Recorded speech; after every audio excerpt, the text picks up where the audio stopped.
সুপ্রিয় দর্শক শ্রোতা, আসসালামু আলাইকুম। কেমন আছেন? এয়ার ডিজাইন অ্যান্ড প্ল্যানিং কনসালটেন্টের পক্ষ থেকে সবাইকে স্বাগতম। আজ আপনারা দেখতে পাচ্ছেন আমি আপনাদের একটি প্রজেক্ট দেখাচ্ছি। এটি আমাদের 1900 স্কয়ার ফিটের একটি 2 ইউনিটের বাসার চারতলা একটি আবাসিক ভবন, যা আমাদের কুড়িগ্রাম জেলার সর্দারপাড়ায় এই প্রজেক্টটি হচ্ছে।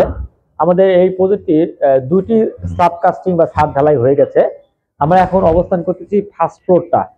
এই ফার্স্ট ফ্লোরটায় আমাদের যে বাড়ির মালিক রয়েছে বা তিনি নিজেই এখানে অবস্থান করবে, সেজন্য আমরা যে গাঁথনি কাজগুলো সেগুলো আমরা পিছন থেকে স্টার্ট করেছি। এখানে দেখতে পাচ্ছেন, এখানে আমাদের রয়েছে এই পাশে একটি বেডরুম রয়েছে, যা বেডরুমের সাইজ আছে আপনার 12 ফিট বাই 13 ফিট। আমি আপনাদেরকে বেডরুমটা দেখাচ্ছি ভিতরটা, তাহলে আপনারা বুঝতে পারবেন যে একটি bedroom 12 feet by 13 feet bedroom কি রকম হতে পারে। অনেকে আমাকে প্রশ্ন করেন যে 11 ফিট বা 10 ফিট রুমগুলো কি রকম হয়, বা 12 ফিট 13 ফিট রুমগুলো কি রকম হয়। অনেক ক্লায়েন্টস আমাকে প্রশ্ন করে যে আমার কাছে রুম ছোট ছোট মনে হয়, যা 15 ফিট বাই 14 ফিট কি হয়। আমি দেখাই আপনাকে, দেখেন 12 ফিট বাই 13 ফিটের একটা স্ট্যান্ডার্ড রুমের মধ্যে দেখেন অনেক কিছু করা সম্ভব। এই রুমটা আসেন, এই রুমটা আমি দেখাচ্ছি। এটি একটি বড় জানালা থাকবে, 5 ফিটের জানালা থাকবে। হ্যাঁ, আর বাইরে আমাদের একটি বিট থাকবে, বক্সের মতো বিট থাকবে, সেই ভাবে এই বক্সের মতো বিট কাটিং হয়ে যাবে এটা। আর এটা দেখতে পাচ্ছেন এই পাশ যে অংশটা, এটি একটি বারান্দা রয়েছে।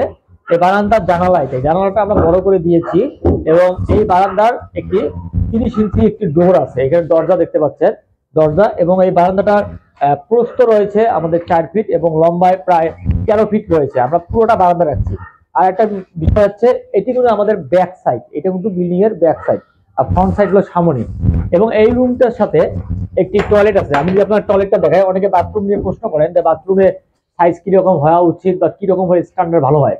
আমি আপনাদেরকে বলবো, যদি আপনারা বাথরুমে প্যান এবং কমোড ইউজ করতে চান, তাহলে বাথরুমের প্রস্থ আপনাকে একটু বাড়াতে হবে। আর যদি স্ট্যান্ডার্ড ভাবে বা প্যান বা কমোড একটা ইউজ করতে চান, তাহলে 4 ফিট বাই 7 ফিট বা 4.5 ফিট বাই 7 ফিট হলে এরাম।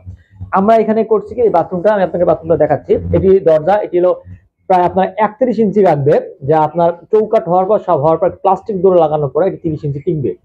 এখানে আমি বাথরুমটা দেখাচ্ছি। এই বাথরুমটা দেখেন, এই যে প্রস্থটা, এই প্রস্থটা আমরা রেখেছি প্রায় 4 ফিট 9 ইঞ্চি রাখা হয়েছে। আপনার এটা 5 ফিট রাখতে পারবেন। আর এই দৈর্ঘ্যটা যেটা আছে, এই দৈর্ঘ্যটা আমরা 9 ফিট রেখেছি।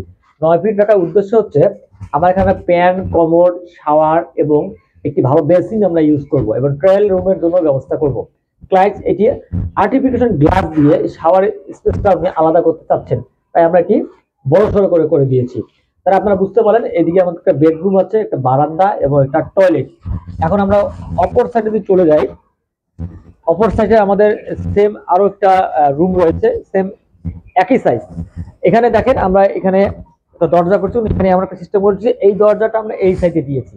এই সাইডে দেওয়ার উদ্দেশ্য হচ্ছে, এখানে যখন আপনার কিচেন রুম আছে, আমাদের এখানে কিচেন রুম থাকলে কিচেনে যারা রান্না করবে বা যারা আসবে, তারা এই দরজাটা যদি আমরা এইদিকে দেই, তাহলে এটা ফ্রন্টটা ভিতরে দেখা যাবে। তাই আমরা কি করছি, অপর সাইডে দিছি। এটা আর্কিটেকচারাল রুল। অপর সাইডে দেওয়ার কারণে আমি যখন এদিক দিয়ে প্রবেশ করব, তখন এই বেডরুমের যে প্রাইভেসিটা, এই প্রাইভেসিটা ঠিক থাকবে। এবং এখানে আপনারা দেখতে পাচ্ছেন, এখানে সুন্দর আমার একটা ওয়াল ক্যাবিনেট করার জন্য একটা রয়েছে। আমরা যেহেতু ইন্টেরিয়র ডিজাইন করব, এখানে আমরা একটা ক্যাবিনেট অথবা ওয়াল সুকেস অনেক সিস্টেম এখানে করে দেবো আমরা এখানে। আর এখানে এই রুমটা যে বললাম, এটাও কিন্তু আমাদের 12 ফিট বাই 13 ফিট রুম আছে। এটি আমাদের পূর্ব পাশে এবং এটা আমাদের দক্ষিণ পাশে।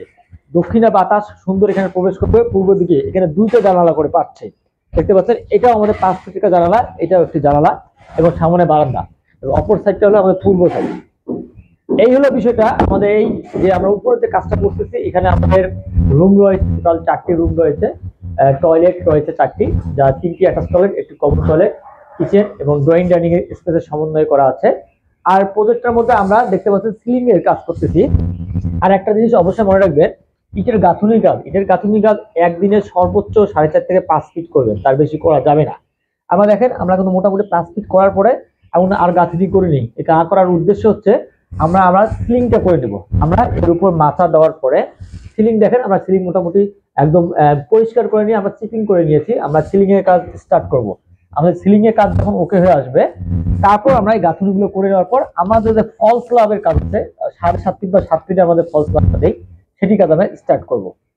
আশা করি এই জিনিসগুলো মনে রাখবেন। কখনোই গাঁথুনি 5 ফিটের উপরে একদিনে বেশি করাবেন না, এবং মাস্ট বি কিউরিং করবেন। এটা বিল্ডিং এর মেইন হলো আপনাদের কিউরিং। কিউরিংটা সঠিক মতো করবেন। আর চিপিং করবেন, আপনার সিলিং এমন ভাবে চিপিং করবেন যেন ওখানে কোনো পলিথিন বা অন্য কোনো জিনিস যে আটকাই না থাকে, এতে করে আপনার প্লাস্টারে ক্ষতি হতে পারে। এই জিনিসগুলো বিবেচনা করে যখন আপনি বিল্ডিং করবেন ইনশাআল্লাহ অনেক সুন্দর হবে। আপনাদের কোনো ডিজাইন বা প্ল্যানের পরামর্শ প্রয়োজন মনে করলে আমাদের সাথে যোগাযোগ করতে পারেন। ধন্যবাদ। আসসালামু আলাইকুম।